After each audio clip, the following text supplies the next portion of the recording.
오늘 설교 제목은 너는 복이 될지라입니다. 우리 혹시 복 받기 싫은 분 계신가요? 우리 중에서 나는 복을 안 받고 싶어요, 이런 분 혹시 계신가요? 우리 특히 우리 민족은 복을 굉장히 좋아하는 그런 민족인 것 같습니다. 우리 새해 첫날 새해 복 많이 받으세요, 그리고 복을 비는 이런 인사를 합니다. 저도 우리 공동체가 복을 받길 원합니다. 가정에 형통이 있기를 원하고, 하는 일마다 형통하길 원하고, 또 우리가 먹고 사는 문제, 우리의 건강의 문제, 이 안에 하나님이 주시는 큰 복을 누리며 살아가는 그런 믿음의 공동체가 되어지길 원합니다. 그런데 그렇게 우리가 복을 받기 원한다면 우리가 복에 대해서 더 잘 알아야 합니다. 우리가 이 복은 어디서 오는 것이고, 또 우리가 어떻게 전해지는 것인지, 이 복의 원리를 잘 알아야 우리가 그 복을 잘 받고 누릴 수가 있습니다. 오늘 우리 본문을 통해서 하나님이 아브라함에게 복을 약속하시는 그 약속을 통해서 우리가 이 복을 한번 알아보기 원합니다. 12장 1절 우리 함께 한번 읽어보시겠습니다. 여호와께서 아브라함에게 이르시되 너는 너의 고향과 친척과 아버지 집을 떠나라. 여호와께서는 아브라함에게 고향과 친척과 아비의 집을 떠나라고 하십니다. 이 고향이 무엇을 의미하는 것일까요? 고향을 떠난다는 것은 무엇을 의미하는 것일까요? 우리들이 예수님을 만나기 전에 우리가 살았던 곳, 내가 살았던 그 가치관, 내가 주장했던 것들, 내가 왕이 돼서 살았던 그 시간, 바로 우리의 죄로부터 떠나는 것을 의미합니다. 우리 이스라엘 백성들이 애굽 땅에서 떠나서 가나안 땅으로 가는 그 여정을 통해서 우리는 이 죄의 애굽 땅에서 나와서 하나님의 땅 가나안으로 가는 그 여정을 우리가 살펴봤습니다. 이 아브라함도 마찬가지로 이 고향을 떠나는 것은 내가 지금까지 살아왔던 방식과 살아왔던 가치관, 이런 것들로부터 떠나는 것을 의미합니다. 곧 이것은 우리가 죄로부터 떠나는 것을 의미하는 것입니다. 우리 하나님이 가장 싫어하는 죄가 무엇이 있을까요? 하나님이 제일 싫어하는 거, 우리는 그 10계명을 통해서 우리가 알 수가 있습니다. 우리 10계명 중에 가장 첫 번째 계명이 바로 너는 나 외에 다른 신들을 내게 있게 말지니라 입니다. 하나님이 가장 싫어하시는 것, 그것은 우상 숭배입니다. 우리 악한 영들은 우리가 복을 받기를 원할까요? 원하지 않을까요? 여러분들 잘 아셔야 합니다. 악한 영들은 우리가 복 받는 걸 원치 않습니다. 그들은 우리가 하나님의 복을 받는 것을 싫어하고 두려워해요. 그래서 왜 그럴까요? 왜 두려워할까요? 하나님의 복은 우리를 지켜내는 힘이 있기 때문입니다. 우리가 제사를 지내고 이렇게 이런 한국에 오래 내려오던 이런 전통, 이런 문화, 이것은 우상 숭배의 문화예요. 그래서 이런 전통이 우리 삶 속에 뿌리고 내리고 있으면 우리는 이 하나님의 이 백성으로 들어갈 수가 없습니다. 우리가 이런 우상 숭배들로부터 우리가 떠나야 합니다. 제사를 왜 지냅니까? 제사가 살아있는 사람을 위한 것입니까? 죽은 사람을 위한 것입니까? 우리 집안을 지켜주는 것이 조상이라는 생각, 귀신이 우리에게 안 좋은 영향을 끼칠까봐 두려워서 전전긍긍하면서 하는 이런 고사 같은 거, 이 제사와 이 고사는 죽은 사람들을 위한 게 아니에요. 산 사람들이 자신의 삶 속에 혹시라도 조상이 나에게 좋은 영향을 줄까라는 그런 마음으로 제사를 지내는 것입니다. 복이 어디서 오는 줄 모르는 잘못된 지식에서 나오는 우상 숭배인 거예요.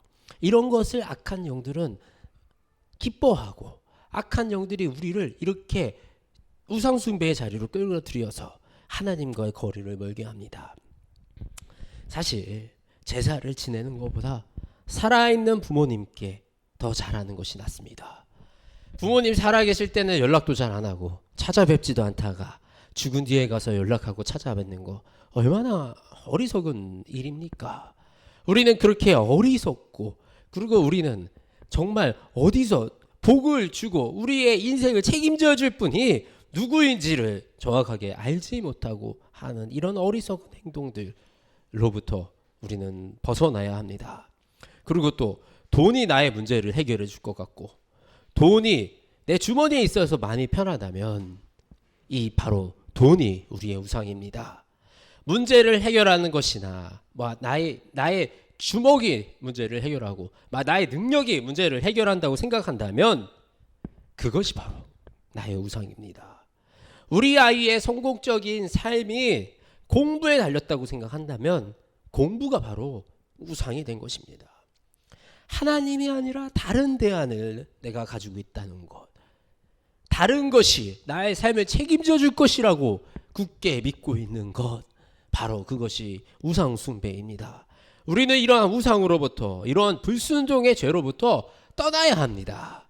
또 우리 C.S. 루이스는 교만, 시기, 분노, 나태, 탐욕, 탐식, 정욕, 이렇게 7가지 죄들이 우리 주님 앞에서 짓는 죄들이다라고 이렇게 말을 합니다. 우리가 그냥 게으른 것도 죄가, 우리가 음식을 과하게 탐하는 것도 죄고, 우리가 이렇게 나의 욕구와 욕망대로 살아가는 모든 것들이 하나님 앞에서 죄다라고 이렇게 얘기를 하는 것입니다. 내가 알고 있는 죄, 내가 이미 깨달은 죄도 있지만 아직 내가 알지 못한 그런 죄들도 우리의 삶 속에 있습니다. 우리는 이런 죄들로부터, 우리가 이 말씀을 통해서 내가 가지고 있는 그런 죄를 만날 때 그런 죄들로부터 내가 돌아서고 죄를 떠나가는 것이, 그것이 우리가 복으로 가는 가장 첫 번째 길인 것입니다. 그리고 하나님은 아브라함에게 뭐라 그러셨죠? 내가 내게 보여줄 땅으로 가라. 예, 하나님이 보여줄 땅, 하나님이 주시는 비전을 향해 나아가는 거, 하나님이 주시는 그 소망을 붙드는 거, 우리가 하나님의 말씀에 매어서 살면, 하나님의 말씀을 붙들고 살아가면 엄청난 영감과 비전을 우리에게 주시기 시작합니다. 요즘 아이들이 비전과 꿈이 없어요. 왜요? 어른들의 잘못된 디렉팅, 잘못된 방향으로 어른들이 이끌어 갔기 때문에 아이들이 꿈을 잃어버리는 것입니다. 잘못된 우상을 향해서 그 방향을 향해서 아이들이 나아가게끔 만들기 때문에 아이들이 꿈을 잃어가는 거예요. 아이들의 소망이 하나님 나라에 있으면 그 아이들에게 엄청난 역사가 일어납니다. 하나님은 우리에게 바라볼 곳을 명확하게 알려주십니다. 그런데 하나님은 그 가는 길을 명확하게 알려주진 않으세요. 자, 너 이제 오른쪽으로 가, 너 이제 왼쪽으로 가. 자, 야, A하고 B하고 둘 중에서 B가 정답이야, B를 선택하면 돼, 이렇게 알려주시면 얼마나 좋아요. 그죠? 하나님이 이렇게 명확하게 알려주시면 좋겠어요, 이런 생각을 저도 한 적이 많습니다. 근데 하나님은 그렇게 하지 않으세요. 하나님은 우리가 직접 판단해서 결정하게 하십니다. 우리의 의지로 나아가게 하세요. 왜 그러실까요? 그것이 바로 하나님의 사랑입니다. 하나님은 우리를 노예로 부르신 것이 아니에요.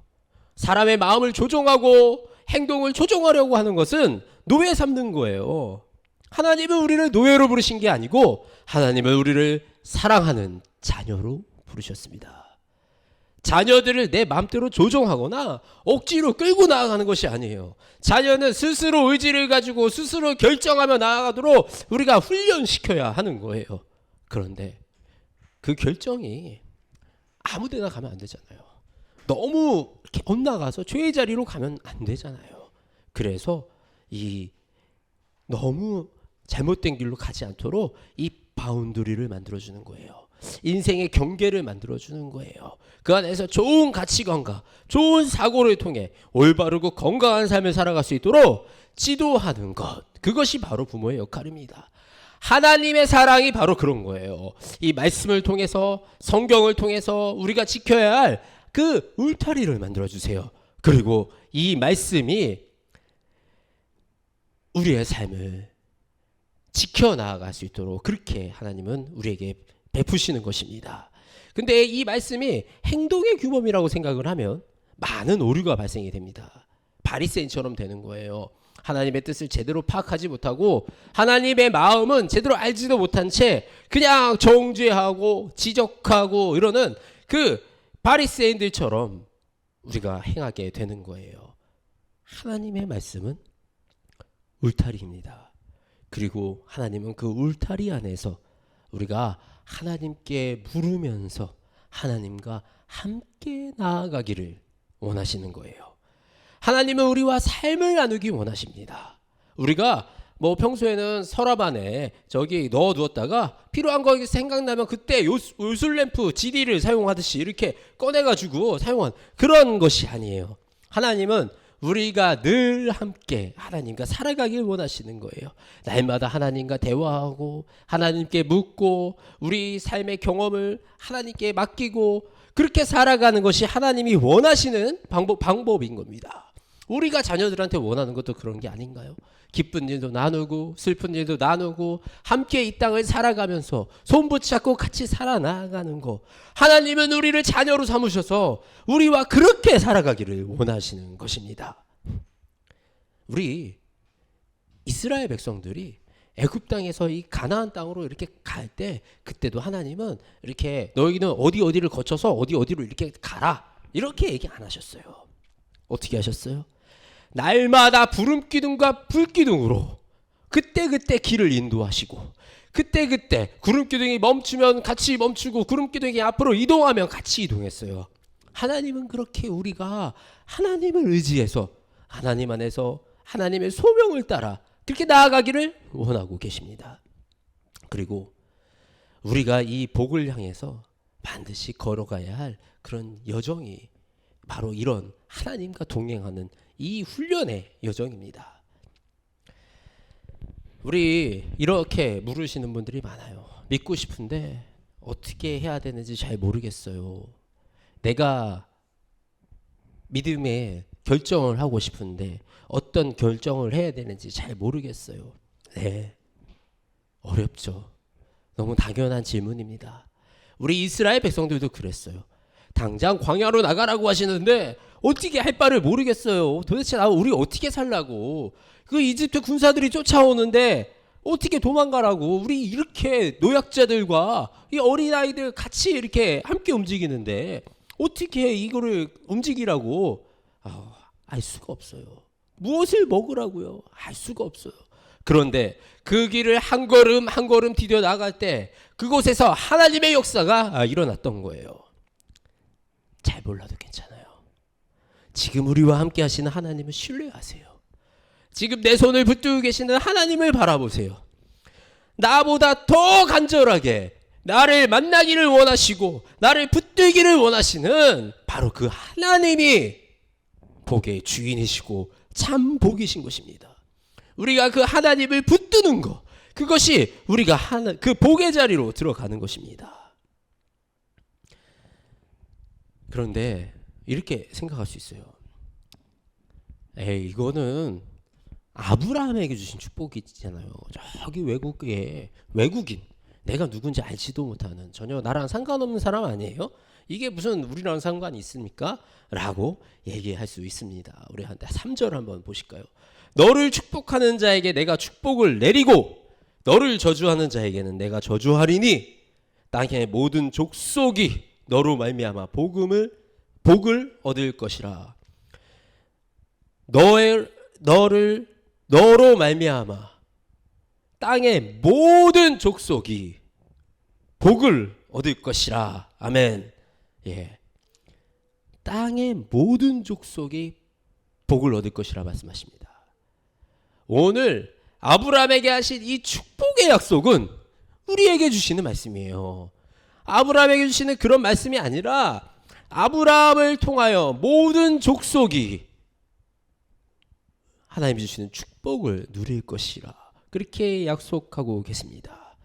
아브라함 한 사람에게서 시작된 이 축복은 이스라엘 백성을 넘어서 로마와 서아시아를 넘어서 전 세계로 흘러 우리나라까지 그 그리고 바로 우리에게 왔습니다. 이 축복의 언약은 바로 하나님이 저와 여러분에게 주시는 그 하나님의 강력한 약속임을 아시기 바랍니다. 그리고 지금 그 하나님이 우리에게 복을 주시기 원합니다. 우리가 이 복에 대해서 좀 살펴봤어요. 근데 그러면 아브라함에게 하나님은 어떤 복을 주신 거죠? 하나님이 어떤 복을 주셨나요?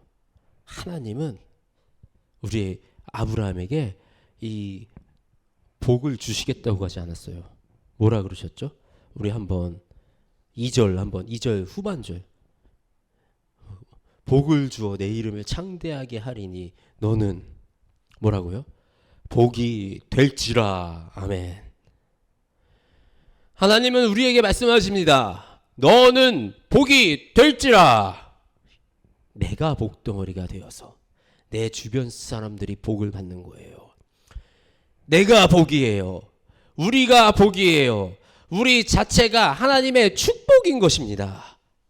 복은 하나님으로부터 나오기 때문에 복의 근원인 하나님이 우리가 붙어 있으면, 복의 근원이신 하나님 옆에 우리가 붙어 있으면 바로 우리가 복인 거예요. 내가 복의 종착지가 아니라 내가 복의 통로라는 사실이에요. 내가 복이 돼서 이 세상에 복음을 전할 때, 이 하나님의 복을 전할 때, 복의 통로가 될 때 바로 이 통로에서 하나님이 넘치는 복을 우리에게 부어주시는 것입니다.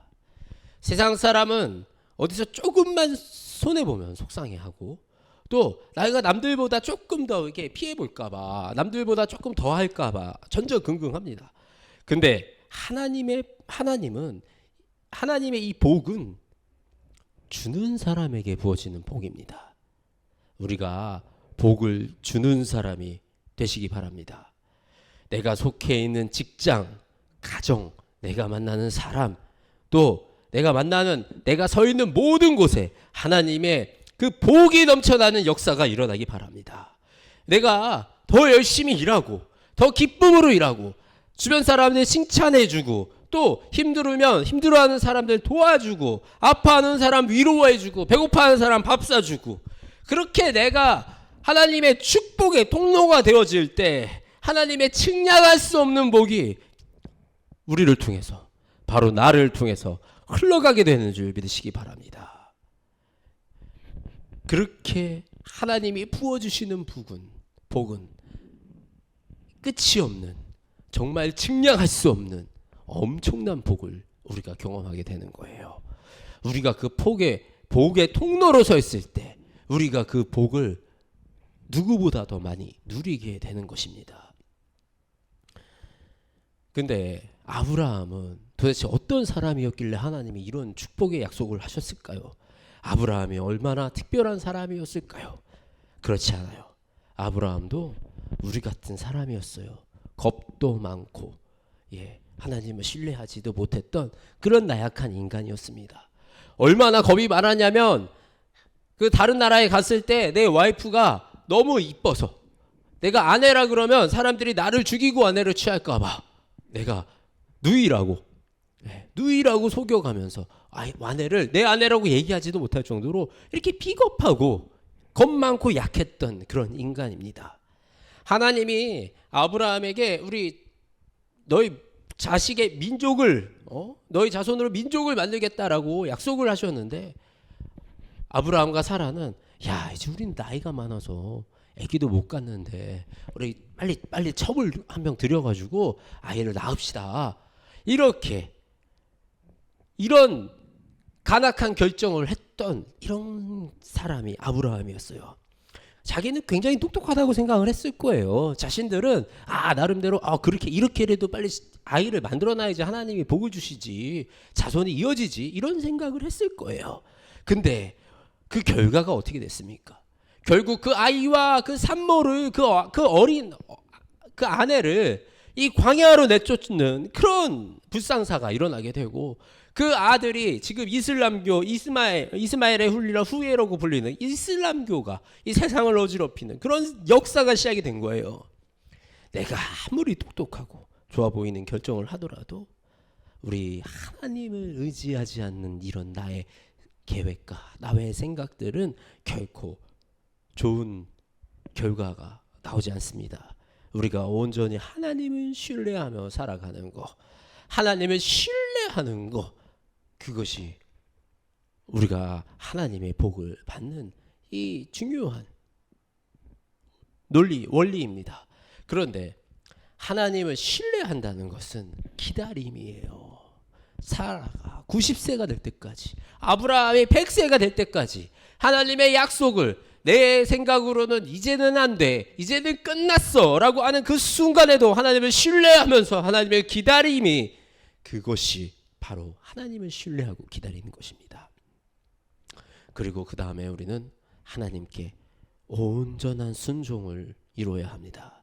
절대적인 순종, 하나님의 권세 앞에서 완전히 복종하는 것, 하나님만 왕이 되신 나의 삶, 내 인생에 하나님 말고는 어떤 우상도 섬기지 않겠습니다. 성경의 가치관 말고는 그 어떤 가치도 나의 우선순위가 되지 않겠습니다. 하나님 말씀성에 절대적으로 순종하겠습니다 라고 내가 결단하고 고백하는 것, 우리 순종이 제사보다 낫고 듣는 것이 순양의 기름보다 낫다라고 말씀하셨습니다. 우리 아브라함은 하나뿐인 아들 이삭을 제단에 올리고 제물로 바치기까지 결정했어요. 하나님의 그 말도 안 될 것 같은 그 생각과 그 명령에 내 사고로는 이해도 안 가고 내 상식으로는 이해도 안 가는 그 하나님의 음성에 순종하여 그 아들을 제단에 올려놓고 바치려고 하였습니다. 이 순종이 바로 아브라함에게 이 복을 허락하시는 하나님이 은혜가 일어나게 되는 것입니다. 이 아브라함이 정말 잘했던 것은 이 순종이에요. 근데 순종의 결과가 어땠습니까? 이삭은 결국 이 제단으로 바쳐지지 않아, 제물로 바쳐지지 않았어요. 하나님이 준비하신 다른 순양으로 인해서 이 제사가 이루어지고 이삭의 아들 야곱과 야곱의 아들 요셉을 통해서 민족이 일어나게 되고 그 민족을 통해서 이스라엘이 일어나게 되고 그 나라가, 그 복음이 지금 우리에게까지 전해지는 이런 역사가 우리에게 일어나게 되는 것입니다. 여러분들이 있는 곳, 학교에서, 직장에서, 친구들 사이에서, 가정에서 여러분이 복이 되어서 그 복을 넘치게 흘려주는 그런 역사가 일어나시기 바랍니다. 나만 잘 되길 바라는 게 아니라 내가 진심으로 내 주변에 있는 사람들이 잘 되기를 진심으로 바라고 또 기도하고 그들에게 하나님의 복을 넘치도록 흘려주세요. 하나님은 바로 그 사람을, 하나님은 바로 우리를 그 축복의 통로로 사용하기 원하시고요. 그 우리를 통하여 하나님의 넘치는 축복을 이 땅에 부어주시기를 원하시고 계십니다. 그래서 우리가 정말 나만 위해서 기도하는 것이 아니라 정말 내 주변에 있는 사람들을 정말 진심으로 잘 되게끔, 진심으로 간절히 바라는 마음으로 기도하고 또 실질적으로 내가 가서 그 내 주변에 약하고 소외된 이웃들을 돕고 그들과 손을 붙잡고 그들과 함께 나아갈 때, 내가 그들에게 하나님이 주신 그 놀라운 축복을 전할 때 그곳에서 하나님의 놀라운 역사가 일어날 줄 믿습니다. 그곳에서 하나님의 복음이 전해지는, 그 하나님의 영혼들이 살아나는 놀라운 역사가 그곳에서 일어날 줄 믿습니다. 우리가 살아가는 삶 속에서, 우리의 이 삶 속에서 날마다 그런 일들이 일어나기를 주님의 이름으로 축복합니다. 하나님 아버지 감사합니다. 이 연약한 주님의 백성이 놀라운 주님의 축복을 경험합니다. 아버지, 우리가 이 땅에 살아가면서 나의 잘됨과 나의 성공과 나의 이 배부름만 바라보고 살아가는 것이 아니라 아버지, 우리가 이 하나님의 축복의 통로라는 이 사실을 오늘 들었습니다. 우리가 하나님의 축복의 통로가 되어서 하나님의 복을 이 땅에 흘려보내는 그 역할을 감당하는 주의 백성들이 될 수 있도록 주님 우리와 함께하여 주시옵소서. 아버지, 우리가 아버지의 말씀에 순종할 때, 아버지의 음성에 순종할 때, 그때 아버지 우리를 축복의 통로로 사용하심을 아버지 오늘 말씀을 통해서 우리가 들었습니다. 주님, 우리가 결단하기 원합니다. 내 인생에, 내 삶 속에 모든 우상은 이제 끊어내고 오직 주님만 나의 주인으로, 나의 온전한 나의 하나님으로 모시고 살아가는 아버지 그 마음의 결단이 이 시간 일어났으니 아버지 우리를 하여금 주님의 축복의 통로로 사용되게 하여 주시옵소서.